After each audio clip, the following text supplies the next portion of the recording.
Okay, this is section 10.4. This is on tree diagrams. And we're going to draw some tree diagrams here, but we're going to do this as minimally as possible because you're going to see that these things take up a ton of space and are a lot of work. So let's dive in. Okay, example 1. Like I said, we're diving right in. Okay, this is homework number 2. Mark and Raul play 3 games of pool. They're equal in ability. Draw a tree diagram to find the sample space and the following probability. Part 1, find the sample space. Okay, so this is where the tree diagram comes in. So the way that I have this laid out is that the tree diagram here is in black, and then my answers that I'm going to use and stuff is all in red. Okay, so the first game. Okay, we have 2 options for the first game. Either Mark wins or Raul wins. Okay. After that, we have the second game. Now again, either Mark wins or Raul wins, but the second game comes after the first one. So we have Mark or Raul winning, but we have it happening twice because this scenario is that Mark wins the first and then Mark wins the second, or Mark wins the first, then Raul wins the second. This one is Raul wins the first, and then it goes to Mark winning the second. Or Raul wins the first, and then Raul wins the second. And then after each one of these options, for the second game, comes the third game. So you can see how this tree really expands very quickly. All right, actually expands exponentially. So from each one of these options, we get, again, the option of Mark or Raul winning from each one of these. Now, the sample space are all the possible outcomes of the 3 games of pool. All right, so here's my options. Now, here's how these answers in my sample space come from this tree diagram. So we have Mark winning the first, Mark winning the second, Mark winning the third. So first, second, third, all Mark. Then, and actually, you know what? Instead of tracing from left to right, let's go right to left here. So Raul winning the third comes from Mark winning the second, came from Mark winning the first. So that was the Mark, Raul. If we go in order, first, second, third. This M right here is Mark winning the third, came from Raul winning the second, which came from Mark winning the first. So this was Mark, Raul, Mark. This one is Mark, Raul, Raul. Raul, Mark, Mark. Raul, Mark, Raul. Raul, Raul, Mark. Raul, Raul, Raul. So this is all the possible outcomes for these 2 dudes playing 3 games of pool. There are 8 outcomes. 1, 2, 3, 4, 5, 6, 7, 8 outcomes. Okay. We could have predicted that was going to happen because there's 2 outcomes for the first game, either Mark or Raul win. The second game, we have 2 outcomes, either Mark or Raul win. Third game, 2 outcomes, still Mark or Raul. So 2 times 2 is 4, 4 times 2 is 8. So mathematically, using that fundamental counting principle, we could go ahead and predict how many outcomes were going to be in this sample space. So part 1 asks for the sample space. So here's our sample space. Because the sample space is a set of possible outcomes, you'll see those little braces in there, just letting you know that it is a set of all the outcomes. The order in which these are happening does not matter, but you do just have to make sure you get all 8, and they do have to be different. So if you accidentally type in MMR twice, then it's going to mark it wrong. So, okay, that was part 1. Part 2 says, find the probability that either Mark or Raul win all 3 games. So either Mark wins all 3 or Raul will win all 3. Now remember, probability is the number of ways that something's going to happen out of the total possible outcomes, or the sample space. So The probability is the number of ways of either Mark winning all three or Raul winning all three out of the total. My total was 8. Remember, my sample space had 8 things in it. There was only one option that was MMM and one option was RRR. So that's 2 options out of 8. That reduces by 2 because I can divide 2 into both of these and reduce it to be 1/4. So that's my probability. Part 3 is that either Mark or Raul win 2 out of the 3 games. All right, so this is just going to be a counting exercise, okay? So we just have to go back here and find out how many ways are there that either Mark wins 2 or Raul wins 2. Let's see, Mark wins 2 right here and right here. Raul wins 2 here and here. Ooh, and here. Ooh, Mark wins 2 here. So let's see, we had Mark winning 2, 1, 2, 3 times, and Raul winning 2, 1, 2, 3 times. So we had a total of 6 ways for either Mark or Raul to win twice. So that's 6 outcomes out of the 8. This probability, we always go back to that first part. So my sample space was 8, so we're always going to be out of 8 here. Now it might reduce in the final step, but it's always going to be out of 8. So this is 1, 2, 3, 4, 5, 6 out of 8. This reduces by 2. I can divide that by 2 and that by 2 and get 3/4. All right, part 4. Find the probability that Mark wins only 1 game.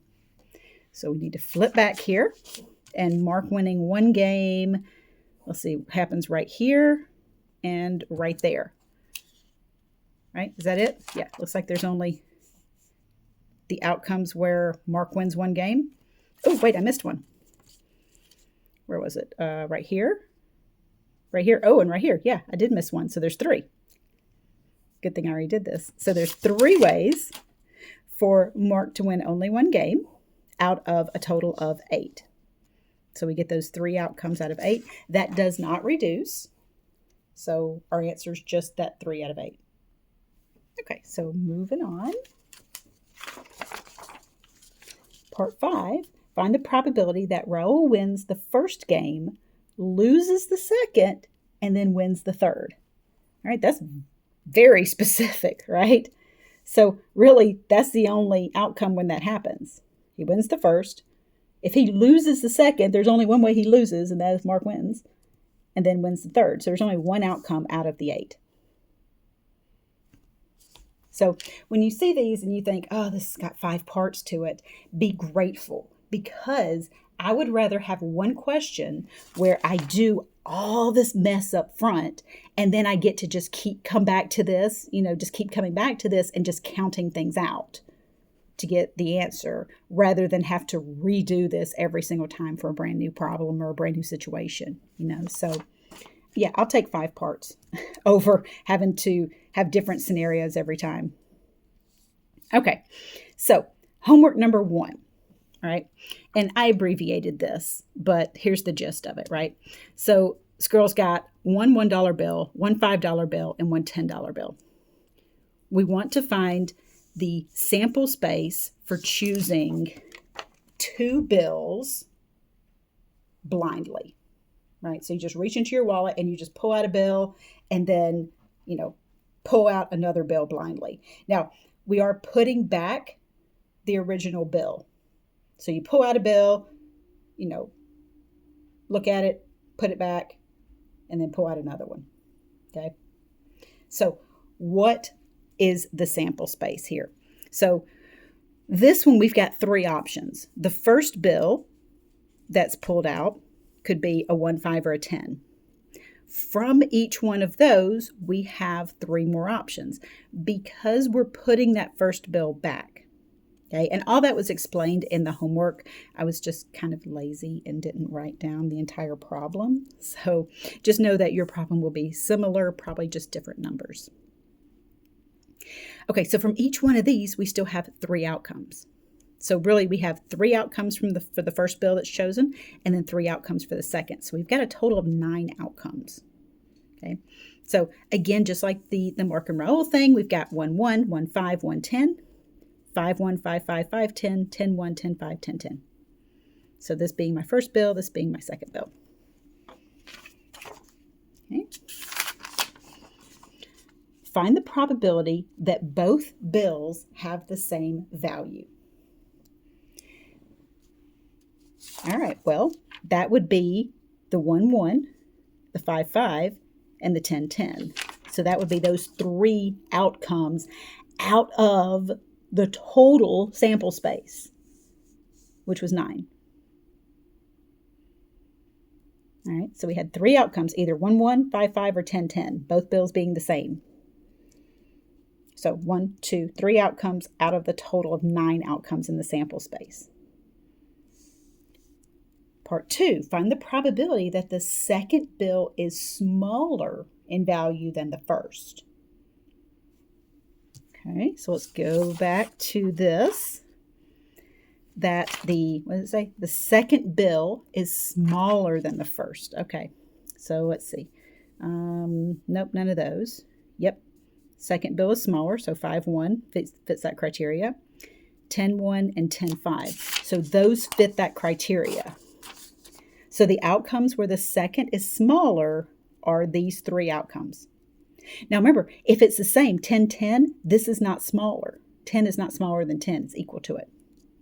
So we have 3 outcomes, again, out of 9. 9 being the sample space. You can see how that's in yellow because I did this in yellow. So a lot of times if you see something highlighted, it's very intentional on my part.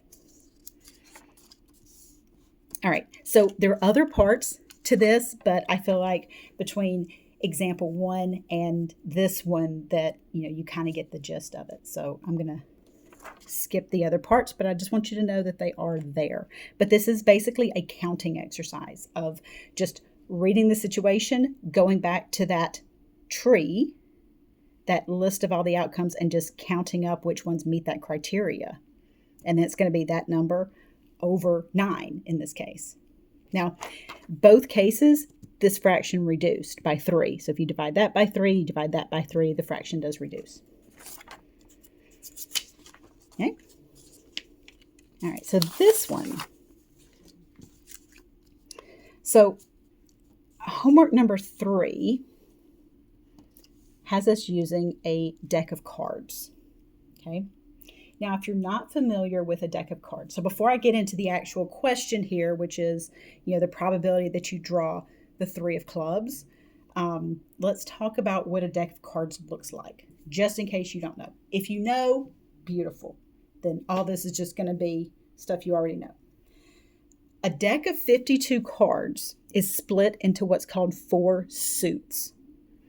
Hearts, diamonds, clubs, and spades. Those are called suits. The hearts and diamonds together are called red cards. The clubs and spades together are called black cards. Each suit contains 13 cards. Those 13 cards are the ace, 2, 3, 4, 5, 6, 7, 8, 9, 10, jack, queen, and king. So those are 13 cards that's in each one of these suits. So 13, 13, 13, 13. That totals up to be 52. The 2 through 10 are called the number cards because they have numbers on them. The jack, queen, and king are called face cards. That's because they have faces on them, like eyes, nose, mouth, faces. The ace is neither a number card nor a face card, okay? An ace is not a 1 technically because it does not have the number 1 on it. It is not a face card. You do not see eyes and a nose and a mouth on an ace, okay? So it's neither a number card nor a face card. Now, you can Google the image for the layout of a deck of cards if you need it, just kind of a quick at a glance thing. The one that's in your book looks like this. So it really just kind of lays it out of ace through king, and then here's the 4 suits. So here we have like the 5 of hearts, the 6 of spades, the 10 of clubs, and so on. So this is what I'm going to reference. But you can Google this and then, of course, use that. Some of the Google images are kind of cool because they actually have the picture of the card laid out. They have all 52 cards kind of laid out very nicely. So just like with the outcomes of rolling 2 dice, I told you could Google that and look at all 36 of those outcomes. Same thing here. You can Google this and look at all 52 outcomes to help you with the probability questions here. Okay, so knowing all this, find the probability that you draw one card, and that card is the 3 of clubs. Now, in card terminology, the 3 of clubs is another way of saying a 3 and a club simultaneously. There is only one card that is simultaneously, try to get this a little closer here, a 3 and a club. So this is a club, that's a 3. There's only one card that is simultaneously a 3 and a club. So that would be one card out of 52. Right? There's only one card that's a 3 and a club. Now, it doesn't say 3 or clubs. That's totally different. It's one card that is both a 3 and a club simultaneously. And there's 52 total cards. Okay? I yanked that off thinking that was the last one on the page. Find the probability that the card drawn is red. Okay, so I said that hearts and diamonds are red cards and clubs and spades are black cards. That means half of the deck is red, half of the deck is black. So of these 52, 26 are red and 26 are black. All right, so we have 13 hearts, 13 diamonds, 13 clubs, 13 spades. There are 26 red cards, and there's 26 black cards. So what is the probability that the card drawn is red? Well, there's 26 red out of 52. Now, you could also skip writing 26 over 52 and just say, well, half the deck is red and half the deck is black. So you can just say, half. And that's true as well.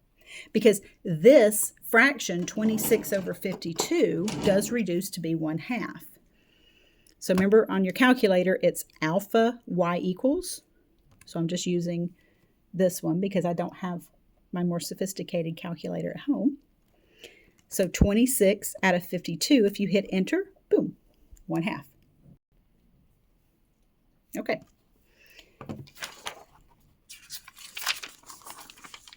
Part 3, find the probability that the card drawn is a queen. So the question now becomes, how many queens are there in a deck? Well, right here, we've got 1, 2, 3, 4. The queen of hearts, queen of diamonds, queen of spades, queen of clubs. There are 4 queens out of a deck of 52 cards. And here I go ahead and just, wrote it because I knew I'd been saying it. So I just went ahead and wrote it to use Google to find the layout of a deck of cards if you need it. If you're already familiar with cards and how the layout goes, beautiful. But if you're unfamiliar with it, I don't want you to not know how to do these problems just because of that. I would rather you Google it and look at that layout and use that to help you count these things, because that's all this probability is. It's just a counting game. So 4 out of 52, so let's see what that reduces to be. So 4 out of 52 reduces to be 1 over 13. So I know I'm using a different calculator here. That's because my calculator is a little older. So if you hit alpha y equals, it does not bring up the fraction menu. The one that I have in my office does, but Pinky here is a little older, but that's okay. We love her anyway. All right, find the probability that the card is a black 10. So black, remember, black means it could be spades or clubs. Both of those are considered black cards. So how many black 10s are in a deck? Well, here's the 10s. 2 of these are black. So we have 2 black 10s out of the entire deck of 52 cards. Those 2 cards are the 10 of spades and the 10 of clubs. So 2 out of 52 reduces to be 1 out of 26. Now, I've said this before. I'm going to reiterate it. I do have a way on my end to say for the homework and the quizzes and the test to allow unreduced answers to be marked correct. Okay.